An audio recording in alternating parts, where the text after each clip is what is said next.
Hello friends, मैं हूं सन्मय प्रकाश और आप देख रहे हैं यूट्यूब चैनल सरकारी जॉब न्यूज़। तो वीकली करंट अफेयर्स है और वीकली थर्ड वीक दिसंबर 2025 का। तो पूरे सप्ताह के कंटेंट एक ही जगह आपको मिल जाएंगे आपके एग्जामिनेशंस की तैयारी के लिए। तो शुरू करते हैं दोस्तों, और सबसे पहले हम लोग बात करेंगे राजनीति, राज्यों के फैसले, अदालतों के फैसले, इन सब से रिलेटेड महत्वपूर्ण क्वेश्चन। लेकिन उससे पहले आपको बताऊं कि 28 दिसंबर की सुबह 9 बजे से लाइव मैराथन होने जा रहा है। जनवरी से लेकर दिसंबर 2025 का टोटल करंट अफेयर्स करीब 9-10 घंटे का ये मैराथन होगा और आपके एग्जामिनेशन के लिए बहुत ही महत्वपूर्ण होने जा रहा है।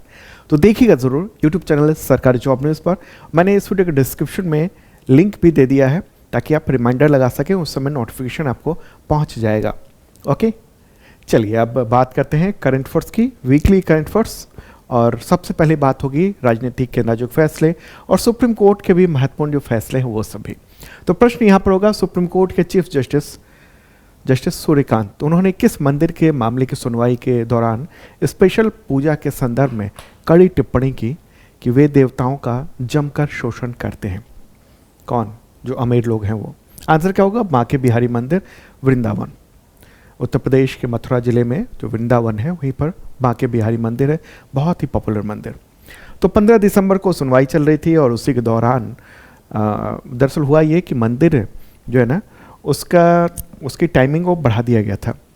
तो फिर कुछ अपील दायर हुई थी वहाँ के पुजारियों के द्वारा कि भगवान को आराम का समय नहीं मिल रहा है और बाल स्वरूप है तो उनको आराम करना, खेलने के लिए वक्त चाहिए, लगातार पूजा सही नहीं है। तो इसी पर फटकार लगाई और कहा कि जो अमीर लोग हैं वो दर्शन का वक्त बढ़वा कर, या जो लोग कमेटी है कमेटी ने दर्शन का वक्त बढ़ा दिया, तो उसकी वजह से क्या है कि वे भगवान को, देवता को आराम नहीं करने दे रहे हैं। तो ये बात हुई है। उसी में ये कड़ी टिप्पणी उन्होंने ये की कि जमकर शोषण किया जा रहा है देवता का। आगे बढ़ते हैं, अगला क्वेश्चन लेते हैं। केंद्र सरकार ने वर्ष 2025 में किन केंद्रीय लेबर कोड यानी श्रम संहिता को लागू किया है? आंसर क्या होगा? ए और बी दोनों। 4 संहिता है। एक तो मजदूरी संहिता 2019, औद्योगिक संबंध संहिता 2020, सामाजिक सुरक्षा संहिता 2020, व्यावसायिक सुरक्षा, स्वास्थ्य एवं कार्यदशा संहिता 2020 और ये मतलब ये जो दोनों, ये चारों हैं वो। इसको अंग्रेजी में अगर देखना चाहते हैं तो इस तरह से आप कह सकते हैं, the code of on wages, मतलब वेजेज की बात की गई है इसमें, जो वेतन है उन सब से रिलेटेड चीज़ें कही गई हैं। अगला है द इंडस्ट्रियल रिलेशंस कोड 2020, इसमें उद्योग से रिलेटेड मजदूरों के लिए काम की बात की गई है। सोशल सिक्योरिटी की भी बात की गई है, उसमें सैलरी को और काम को और जो पीएफ वगैरह है उसकी चर्चा की गई है। और the occupational safety, health and work condition code 2020। तो ये 2019-20 में ही ये कानून जो है ना पास हुआ था, ये संहिता, लेकिन इसको लागू नहीं किया गया था। अब 5 साल बाद लगभग इसको लागू किया गया है दिसंबर 2025 में। अगला क्वेश्चन, केंद्र सरकार ने महात्मा गांधी राष्ट्रीय ग्रामीण रोजगार गारंटी अधिनियम 2005 जो मनरेगा है उसको रिप्लेस करने के लिए कौन सा विधेयक संसद में पास करवाया और महात्मा गांधी नाम भी हटा दिया गया? आंसर क्या होगा इसमें? VBG रामजी विधेयक 2025। तो ये जो विधेयक है उसको पारित करवा दिया गया है। उसका पूरा नाम अगर कहेंगे तो ये है विकसित भारत रोजगार और आजीविका मिशन ग्रामीण बिल 2025। हालांकि संसद से पास हो चुका है और राष्ट्रपति के सिग्नेचर के साथ ही ये कानून बन जाएगा। देखिए मनरेगा में क्या था ना, उसमें हर ग्रामीण को 100 दिनों के रोजगार की गारंटी थी। मतलब कि कोई भी व्यक्ति अगर दावा करे कि हमको रोजगार चाहिए तो 100 दिन तो कम से कम रोजगार मिलेगा ही। अगर नहीं मिल पाए, सरकार नहीं दे पाई, तो फिर उसको सरकार पैसे देती थी बिना काम के भी। जबकि पीवीजी रामजी जो बिल है इसमें 100 दिन को बढ़ाकर 125 दिन कर दिया गया है। लेकिन एग्रीकल्चर जो टाइम है ना उसको पॉज कर दिया गया है, उसको रोक दिया गया है। ठीक है, तो जो कृषि मौसम है तो उसमें 60 दिनों का अवकाश निर्धारित किया गया ताकि एग्रीकल्चर के जो में काम करने वाले मजदूर हैं वहाँ पर कोई कमी ना हो। एक बड़ा चेंजेस ये किया गया है विथ, मतलब जहाँ पहले लगभग टोटल काम में 90% केंद्र सरकार खर्च करती थी और 10% राज्य को देना होता था। लगभग की बात कर रहा हूँ मैं, कुछ चीज़ों में तो 100% केंद्र सरकार ही करती थी। लेकिन अब यहाँ पर क्या किया गया है कि 60-40 का मॉडल रखा गया है। 60% केंद्र सरकार रकम देगी और 40% राज्य सरकार रकम देगी और फिर ये काम होगा। तो ये नाम बदला गया है, तो ये महत्वपूर्ण बात है। चलिए आगे बढ़ते हैं। परमेश्वर नरेंद्र मोदी दिसंबर 2025 में किन 3 देशों की 4 दिवसीय यात्रा पर है? आंसर होगा जॉर्डन, इथियोपिया और ओमान। तीन देशों की यात्रा पर 15 से 18 दिसंबर तक वो रहे हैं। अगला क्वेश्चन, किस क्षेत्र में वायु प्रदूषण के गंभीर स्थिति की वजह से दिसंबर 2025 में ग्रेडेड रिस्पांस एक्शन प्लान यानी ग्रैप चरण 4 को लागू कर दिया गया? आंसर होगा राष्ट्रीय राजधानी क्षेत्र यानी एनसीआर में ये लागू किया गया है। 13 दिसंबर को लागू किया गया, क्योंकि वहाँ पर क्या हुआ कि AQI यानी वायु गुणवत्ता सूचकांक ये 450 के भी पार कर गया था, उसी के बाद ये लागू करना पड़ा। ये सुप्रीम कोर्ट के द्वारा ये तय किया हुआ है। ये ग्रैप पूरा नाम है graded response action plan GRAP, और ये इमरजेंसी उपाय है जिसमें दिल्ली NCR के क्षेत्र में अगर एक लेवल तक पहुंच जाता है प्रदूषण तो फिर उसको लागू किया जाता है। उसमें अलग अलग कैटेगरी है, ये AQI के मामला है, ठीक है।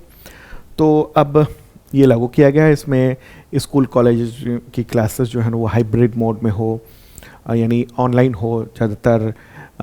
जो वाहन है उसकी प्रतिबंध हो जाएगा, मतलब वहाँ पर एंट्री में BS6 जो लेवल है प्रदूषण का उससे नीचे जो वाहन है उसकी एंट्री दिल्ली में बंद, इस तरह की चीज़ें हैं वो लागू कर दी गए हैं। चलिए आगे बढ़ते हैं। अगला क्वेश्चन नियुक्ति से रिलेटेड, और हाँ इसका जो PDF है ना वो काफ़ी डिटेल में अवेलेबल है शार्प लर्निंग ऐप पर। गूगल प्ले पर जाकर आप डाउनलोड कर सकते हैं शार्प लर्निंग ऐप, और वहाँ ये PDF मिल जाएगा। लेकिन इसके लिए आपको मेंबरशिप लेना होगा, या तो बेसिक मेंबरशिप जो कि SSC, टीचर, रेलवे इन सब के लेवल का है, तो दूसरा है ISPCS मेंबरशिप जो कि UPSC और स्टेट PCS लेवल का कंटेंट होता है, और उसमें PDF मिलता है, वीडियो मिलता है और टेस्ट सीरीज मिलते हैं वीकली, मंथली, क्वार्टरली, ईयरली, इस तरह के। तो आप ज्वाइन कर सकते हैं, आपके काम आएगा। तो इस वीडियो के डिस्क्रिप्शन में मैंने ऐप का भी लिंक दे दिया है। चलिए आगे बढ़ते हैं। अपॉइंटमेंट से रिलेटेड महत्वपूर्ण क्वेश्चन लेंगे, और प्रश्न यहाँ पर होगा कोल इंडिया लिमिटेड यानी CIL के नए अध्यक्ष और प्रबंध निदेशक यानी CMD, chairman and managing director कौन बने हैं? तो B साई राम ये नाम है इनका। कोयला मंत्रालय ने 15 दिसंबर को उनके नियुक्ति की घोषणा की है। अगला question, press club of India की पहली महिला अध्यक्ष कौन चुनी गई है? आंसर होगा संगीता बरुआ पिशारोटी, ठीक है, सीनियर जर्नलिस्ट हैं, और 14 दिसंबर को उनको PCI ने प्रेस क्लब ऑफ इंडिया का अध्यक्ष चुन लिया गया।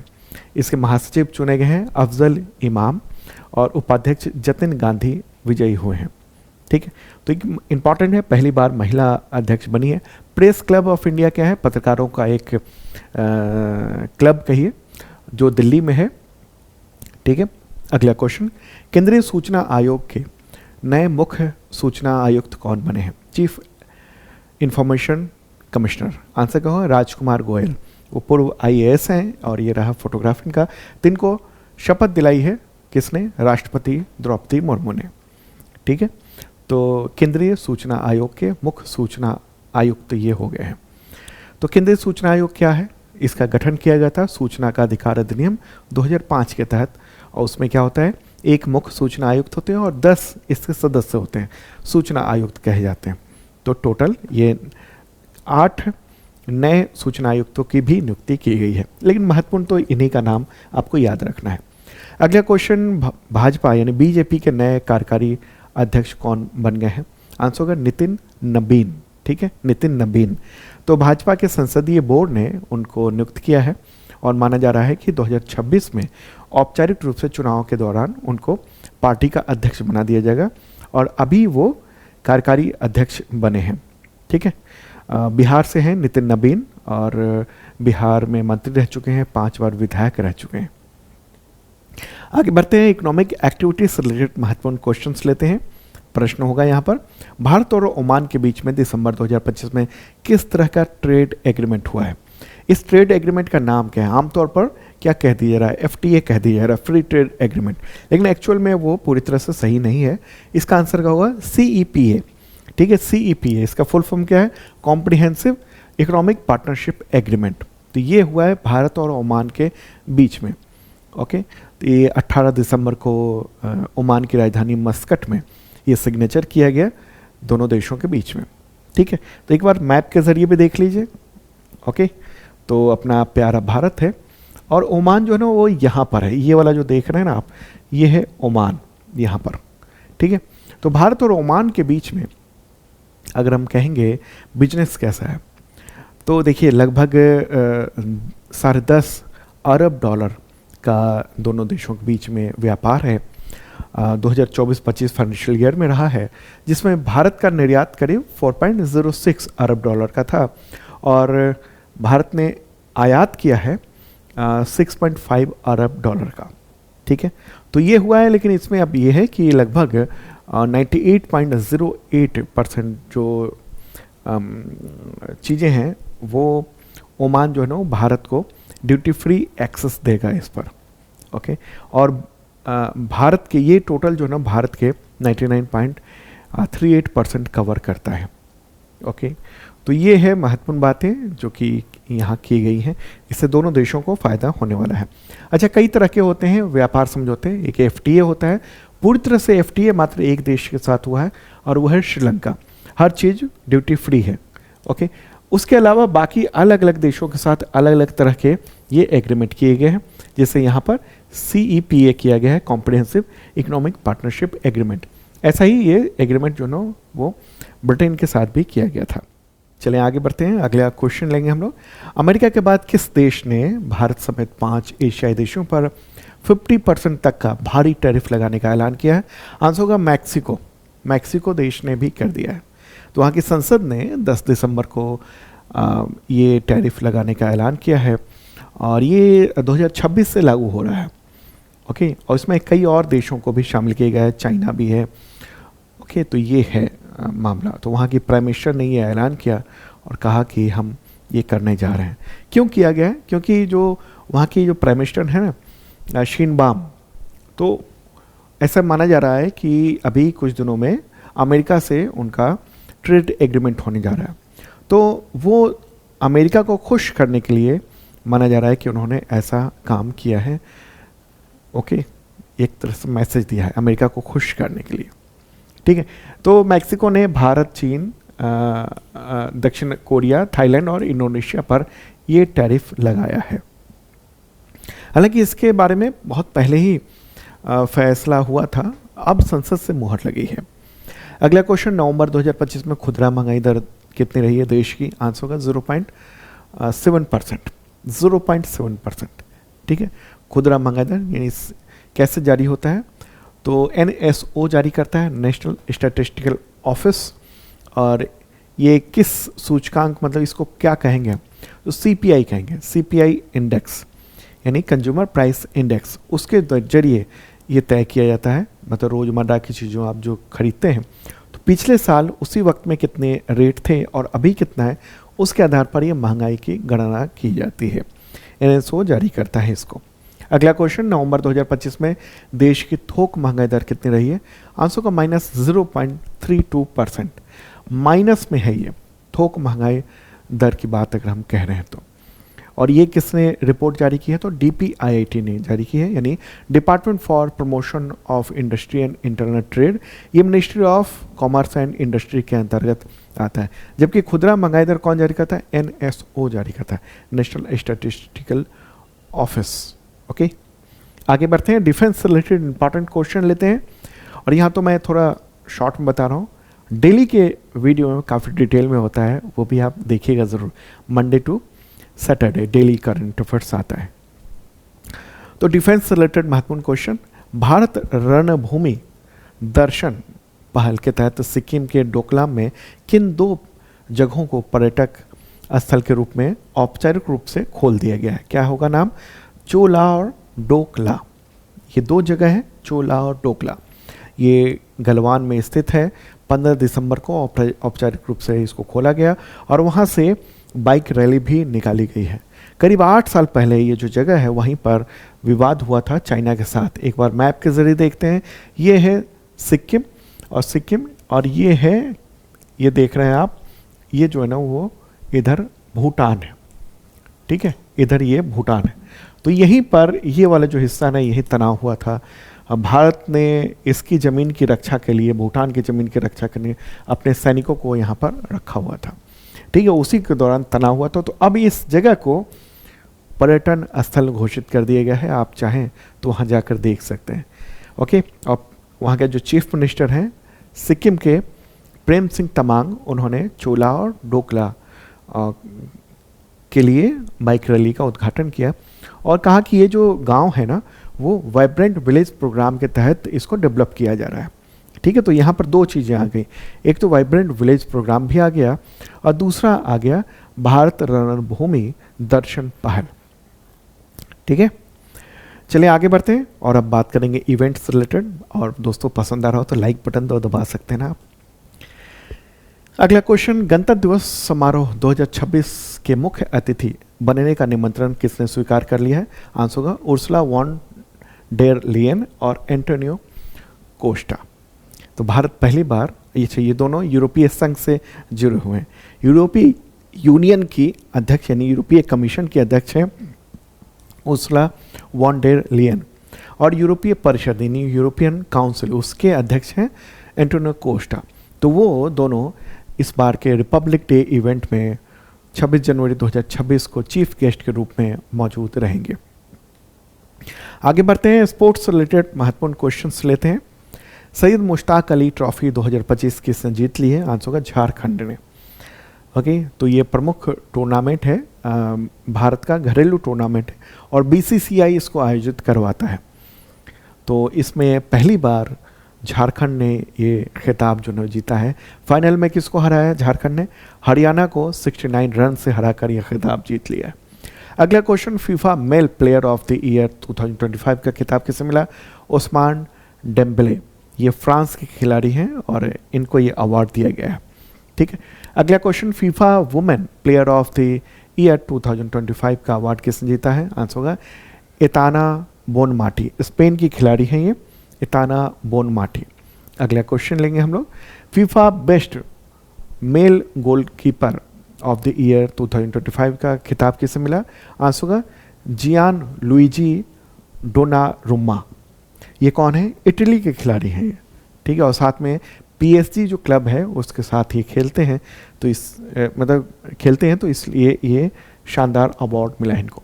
अगला question, FIFA best female goalkeeper of the year 2025 का खिताब किसे मिला?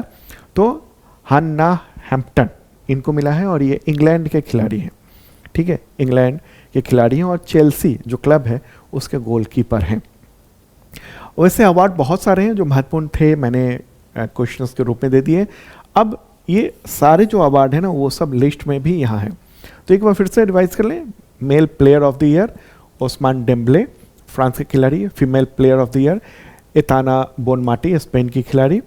Best male goalkeeper of the year Gian Luigi Donnarumma. Best women goalkeeper of the year Hannah Hampton, England की खिलाड़ी। Best goal of the year Lizbeth Ovalle, Mexico की खिलाड़ी हैं। और सेंटियागो मोंटियल, ये अर्जेंटीना के खिलाड़ी हैं। बाकी और भी है जो देख रहे हैं आप। ठीक है, पीडीएफ में मैंने पूरा दिया है। चलिए आगे बढ़ते हैं और अगला क्वेश्चन लेंगे हम लोग।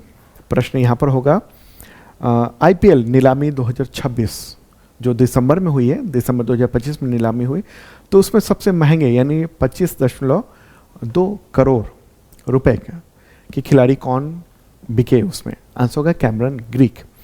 ये ऑस्ट्रेलियाई खिलाड़ी हैं और सबसे महंगे बिकने वाले पहले ऐसे विदेशी खिलाड़ी हैं। ठीक है, लेकिन भारत में उससे भी महंगे बिक चुके हैं और खिलाड़ी।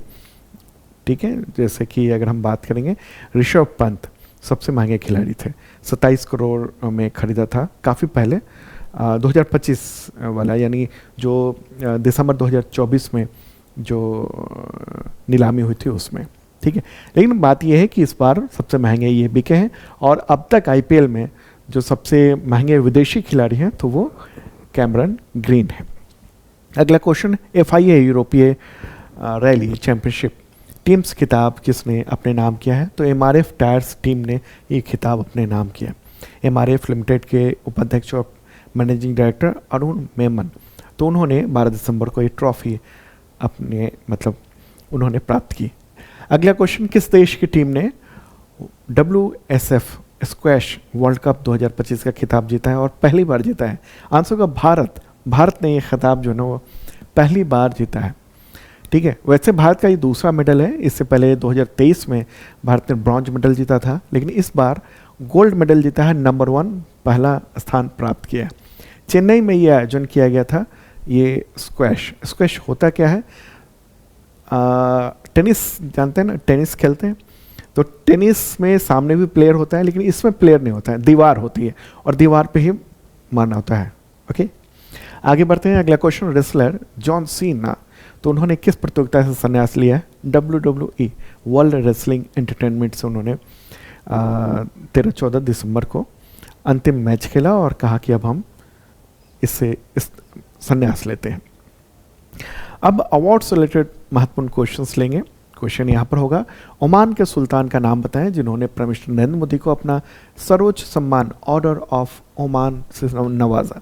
आंसर होगा हैथम बिन तारिक। क्या नाम है? हैथम बिन तारिक। तो 19 दिसंबर को जब prime minister Narendra Modi Oman की यात्रा पर थे, उसी के दौरान ये अवार्ड उनको मिला है।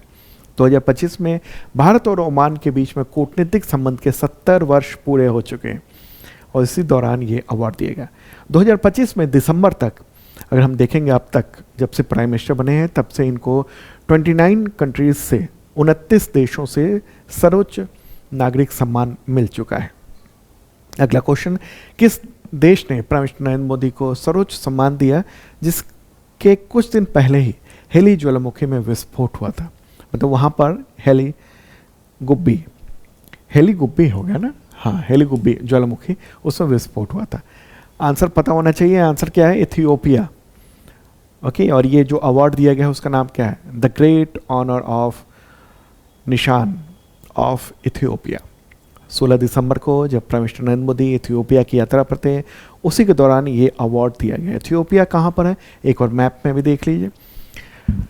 प्यारा भारत है और ये अफ्रीका में है और ये यहाँ पर है। ये वाला जो देश है ना वो है इथियोपिया।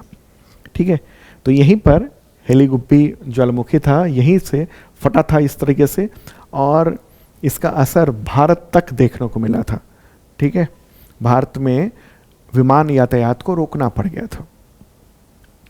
अच्छा, भारत और इथियोपिया के बीच में कुछ एग्रीमेंट भी हुए हैं, 8 एग्रीमेंट हुए हैं। रणनीतिक साझेदारी को बढ़ाना, बॉर्डर जो शुल्क है यानी सीमा शुल्क सहयोग उस पर बढ़ाना, डेटा सेंटर जो है भारत इथियोपिया के मंत्रालय में बनाएगा, यूएन शांति मिशन है उसके लिए ट्रेनिंग देगा भारत, इथियोपिया को कर्ज में राहत देगा, स्कॉलरशिप को दोगुना किया जाएगा। ठीक है, इथियोपिया के स्टूडेंट के लिए एआई कोर्सेज बनाए जाएंगे, वहाँ पर महात्मा गांधी अस्पताल है उसको और बेहतर किया जाएगा। ये सब चीज़ें हैं। ठीक है, इथियोपिया जो ना उसके राष्ट्रपति कौन है? ताए अत्सके सिलासी, राजधानी है अदीस अबाबा, वहीं पर यह कार्यक्रम हुआ था। अगला क्वेश्चन, मेरियम वेबस्टर का 2025 का वर्ड ऑफ द ईयर किस शब्द को चुना गया है? स्लोप। क्या है? स्लोप। मेरियम वेबस्टर जो ना वो एक बड़ी कंपनी है और वो डिक्शनरी प्रकाशित करती है, दुनिया भर में काफ़ी पॉपुलर भी है वो। अगला क्वेश्चन, किस भारतीय फिल्म को ऑस्कर पुरस्कार के सर्वश्रेष्ठ अंतर्राष्ट्रीय फीचर फिल्म श्रेणी के लिए शॉर्टलिस्ट किया गया है? आंसर का होम बाउंड। क्या नाम है? Home bound. और इसके डायरेक्टर हैं नीरज घायवान और इसको 98th जो ऑस्कर अवार्ड सेरेमनी है उसके लिए जो best international feature film category है ना उसके लिए शॉर्टलिस्ट किया गया। मतलब उसमें बहुत सारी फिल्मों को शॉर्टलिस्ट किया गया, उनमें से एक फिल्म को अवार्ड दिया जाएगा। तो अब देखते हैं आगे क्या होता है। ठीक है, ईशान खट्टर हैं इसमें, विशाल जेठवा हैं और जानवी कपूर हैं। ओके, प्रोड्यूसर हैं करण जौहर और नीरज घायवान भी, डायरेक्टर नीरज घायवान है। अगला क्वेश्चन, अपने राष्ट्रीय व्यंजनों के लिए यूनेस्को की अमूर्त सांस्कृतिक विरासत की सूची में मान्यता पाने वाला पहला देश कौन बना है? आंसर का इटली। इटली ऐसा पहला देश है जिसको एक पारंपरिक व्यंजन की जगह अपने पूरे देश का जो संपूर्ण भोजन है ना उसके लिए मान्यता मिली है ये। ठीक है, अच्छा, इसी दौरान ये मीटिंग तो भारत में हुई थी दिल्ली में और इस दौरान दीपावली को भी अमूर्त सांस्कृतिक धरोहर में शामिल किया गया था, याद है ना। अगला क्वेश्चन लेते हैं, bank of the year award 2025 Asia Pacific में भारत का बेस्ट बैंक के रूप में किसको मान्यता दी गई है? बैंक ऑफ बड़ौदा को मान्यता दी गई है। 11 दिसंबर को फाइनेंशियल टाइम्स की जो एक प्रकाशन है उसका द बैंकर, उसी के द्वारा आयोजित किया गया था और उसी में ये सम्मान मिला है। अगला क्वेश्चन, पहली बार 21 शिक्षाविदों को प्राइम मिनिस्टर प्रोफेसर घोषित किया गया। क्या है? Prime minister professor. तो इनमें कौन शामिल हैं? इनमें से नाम क्या है? आंसर होगा किशोर एम पकनीकर। तो 21 प्राइम मिनिस्टर प्रोफेसर घोषित किया गया है, उसमें में से ये एक है। हालांकि सबके नाम की घोषणा नहीं की गई है, इंडियन एक्सप्रेस ने इनके नाम की घोषणा कर दी थी, तो ये बात सामने आई है। ठीक है, तो ये किसने जारी किया है ये? तो अनुसंधान नेशनल रिसर्च फाउंडेशन यानी ANRF, उसी ने इसकी घोषणा की है। ANRF जो है ना भारत सरकार का एक फाउंडेशन है और उसी ने ये किया। अब आप पूछ रहेंगे कि प्राइम मिनिस्टर प्रोफेसर होता क्या है? ये कोई संवैधानिक या राजनीतिक पद नहीं है, बल्कि भारत सरकार के द्वारा एक शुरू किया गया रिसर्च बेस्ड प्रोफेसरशिप है। उद्देश्य ये कि देश के जो विश्वविद्यालय हैं, यूनिवर्सिटी है, टेक्निकल इंस्टीट्यूट्स हैं, उसमें मतलब रिसर्च को बढ़ावा दिया जाए। अगला क्वेश्चन, ग्लोबल ह्यूमन सोसाइटी ने किस भारतीय को ग्लोबल ह्यूमैनिटेरियन अवार्ड 2025 से सम्मानित किया? आंसर होगा अनंत अंबानी। वनतारा आप जानते हैं ना, जो गुजरात में है, तो उसी के लिए ये अवार्ड इनको दिया गया। वनतारा में दुनिया भर के बहुत सारे जानवर रखे गए हैं वहाँ पर। आगे बढ़ते हैं और रिसर्च या कहें साइंस एंड रिसर्च, उससे रिलेटेड महत्वपूर्ण क्वेश्चन, केंद्र और राज्य सरकारों ने किस पोर्टल के जरिए 19 सोशल मीडिया प्लेटफॉर्म को पहले एक वर्ष में 2300 से अधिक ब्लॉकिंग आदेश भेजे? आंसर का सहयोग नाम का सोशल मीडिया पोर्टल है और उसी के जरिए ये ब्लॉकिंग के आदेश जारी किए गए। सबसे ज़्यादा व्हाट्सएप के 1392, उसके बाद फेसबुक है 255, फिर यूट्यूब के 176, इंस्टाग्राम के 169, फिर टेलीग्राम 123, गूगल 193, गूगल का 93, एप्पल को 43, अमेजन को 23, अदर 11 को 38 ये रिक्वेस्ट भेजे गए।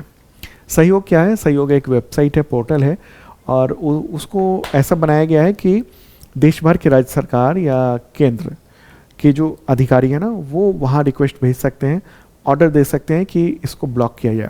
अब उन कंपनियों का काम है कि वो रेगुलरली दिन भर में कई बार लॉगिन करें, वो देखें कि कोई ऑर्डर आया है क्या और उसका पालन करें।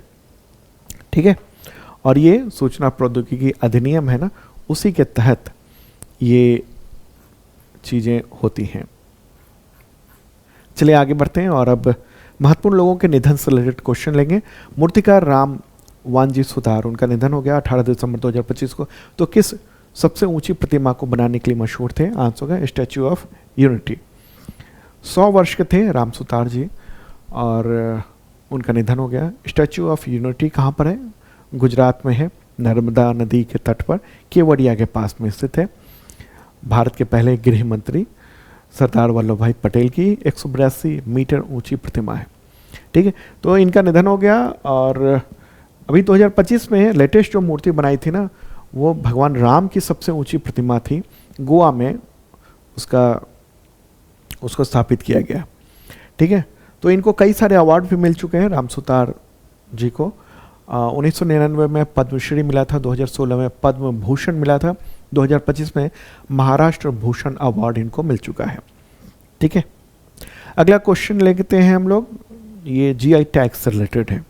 प्रश्न यहाँ पर होगा GI टैक्स से रिलेटेड प्रश्न, किस राज्य की पोंडुरु खादी को GI टैग दिया गया है? आंसर होगा आंध्र प्रदेश के श्रीकाकुलम जिले के पोंडुरु गांव में ये खाद्य उत्पाद बनता है, बहुत खास है इसलिए इसको GI टैग दिया गया है।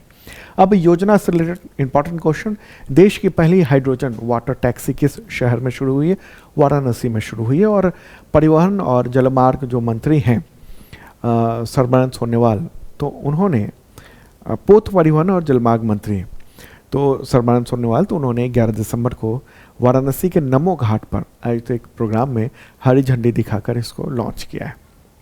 अब विदेश से रिलेटेड महत्वपूर्ण क्वेश्चन, कंबोडिया और थाईलैंड के बीच में जो सीमा विवाद हुआ है, बॉर्डर डिस्प्यूट है, उसके दौरान किस हिंदू मंदिर परिसर को नुकसान पहुंचा, जिस पर भारत ने चिंता जताई है, और भारत उस मंदिर का के रिनोवेशन में लगा हुआ था बहुत सालों से। आंसर क्या होगा? प्रीह विहार मंदिर, इसको नुकसान पहुंचा है। ये कंबोडिया और थाईलैंड की विवादित सीमा के बीच में स्थित है, और कभी कंबोडिया इस पर कब्जा कर लेता है, कभी थाईलैंड इस पर कब्जा कर लेता है। ठीक है, तो एक बार अगर मैप में देखेंगे ना तो उसको भी देख लीजिए। प्यारा भारत रहा अपना, और ये देख रहे हैं आप, दिखाता हूँ मैं, ये तो हो गया थाईलैंड, और यहाँ पर ये वाला जो है ना ये कंबोडिया है। इसी में इस जगह पर, इस लोकेशन पर जो है ना वो मंदिर है ये, और उसी को लेकर ये विवाद है।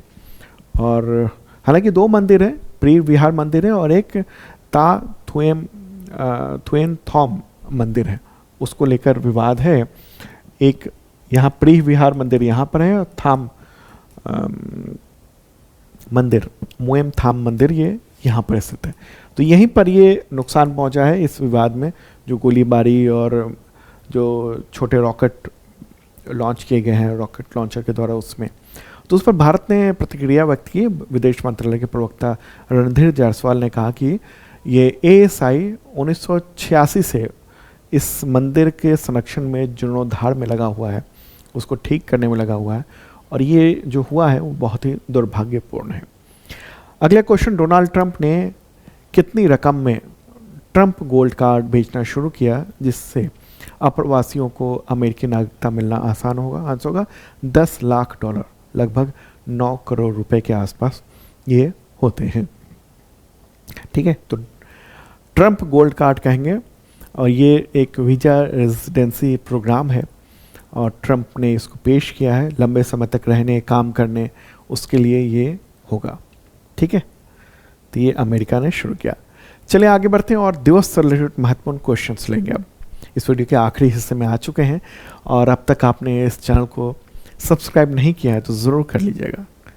यहाँ तक आपने देखा, इसका मतलब आपको पसंद आ रहा है ये कंटेंट, तो सब्सक्राइब कीजिए और बेल आइकन पे ऑल वाला बटन दबा दीजिएगा।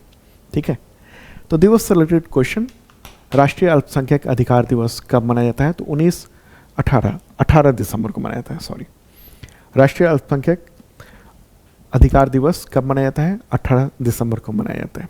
अगला क्वेश्चन, गोवा का मुक्ति दिवस कब मनाया जाता है? आंसर होगा 19 दिसंबर को मनाया जाता है। दरअसल बात है 1961 को, जब 19 दिसंबर 1961 को पुर्तगाल शासन से गोवा को मुक्त करवाया गया था। अगला क्वेश्चन, विजय दिवस कब मनाया जाता है? तो यह है 16 दिसंबर को। 1971 के युद्ध में भारत ने पाकिस्तान पर जीत हासिल की थी, और उसी की वजह से ये दिवस मनाया जाता है।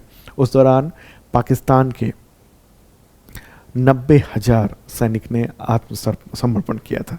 93,000, 90,000 से अधिक। अगला क्वेश्चन, राष्ट्रीय ऊर्जा संरक्षण दिवस कब मनाया जाता है? तो 14 दिसंबर को मनाया जाता है। यूनिसेफ का स्थापना दिवस 11 दिसंबर को मनाया जाता है। ओके, तो दोस्तों ये था करंट अफेयर्स आप सबके एग्जामिनेशंस के लिए, और जनवरी से दिसंबर तक का मैराथन वीडियो 28 दिसंबर की सुबह 9 बजे से लाइव चलेगा। नेक्स्ट संडे है, संडे का दिन है, तो पूरे दिन आपको इसके लिए रखना है। शानदार कंटेंट आपके लिए लेकर आऊँगा मैं। Okay, bye.